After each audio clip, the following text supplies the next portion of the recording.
रचनात्मक लेखन मंच पर आप सबका स्वागत है। मैं दिया चित्रांशी रचनात्मक लेखन मंच न्यास से अपने अगले प्रतिभागी को पेश करना चाहती हूँ।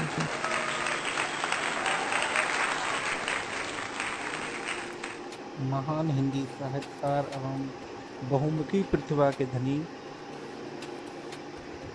मुंशी प्रेमचंद जी के द्वारा रचित कहानी ईदगाह उनकी सभी कहानियों में सबसे प्रसिद्ध कहानी है। इस कहानी में एक बच्चे का जो उसकी क्या सोच है उसको बहुत ही मार्मिक दृश्य के माध्यम से, पात्रों के माध्यम से उन्होंने दर्शाया है।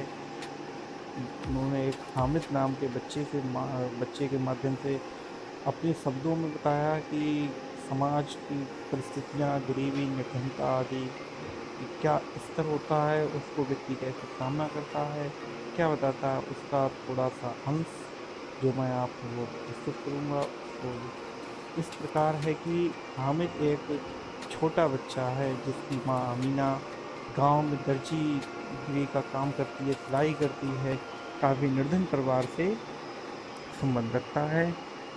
एक बार क्या होता है, ईद पवित्र रमजान महीने के पश्चात जैसा कि ईद होती है, ईद होती है, उसका मेला लगता है। सभी छोटे बच्चे बड़े एक दूसरे से ईद की मुबारकबाद देते हैं, मिलते हैं तथा ईदगाह जाते हैं। ईदगाह जाते हैं तो उसी तरह से सभी बच्चे अपने अपने घर से सुबह को नए नए कपड़े पहन के ईदगाह के लिए निकले।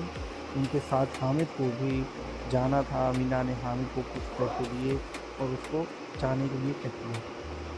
सभी बच्चे पैदल चलकर दूर कस्बे शहर पहुँचे। ऊंची ऊंची मकान सड़कें देखते हामिद काफ़ी चकित था। ईदगाह पहुँचा तो उसने देखा सभी लोग पंक्तियों में बैठे हैं, कितनी स्वाधीनता से अल्लाह का शुक्र दुआ कर रहे हैं, शुक्र अदा कर रहे हैं और वहाँ पे अपना सब कुछ एक दूसरे के गले मिल रहे हैं। उसने तरह तरह की चीज़ें देखी। फिर वो बच्चों के साथ मेला इकट्ठा गया जहाँ तरह तरह के खिलौने बिक रहे थे। किसी ने कपड़ा सिलने वाला दर्जी लिया, किसी ने मिट्टी की गुड़िया ली, किसी ने पानी देने वाला लिया, किसी ने कुछ लिया, तरह तरह के खिलौने लिए। लेकिन हामिद जो था वो एक दुकान पे जाकर चिमटे पर उसकी निगाह, चिमटा होता है तो तीर चुबाने वाला, उस पर जाकर उसकी निगाह टिक गई। फिर निगाह रुकने के बाद उसने देखा, पूछा दुकानदार से कितने रुपए का है। दुकान वाले ने कीमत बताई तो उसके साथ के बच्चे थे, उन्होंने कहा क्या करेगा इसका, ये तो बेकाम है, ना खेलने का है ना कुछ है। लेकिन हामिद नहीं माना, उसने चिमटा ले लिया।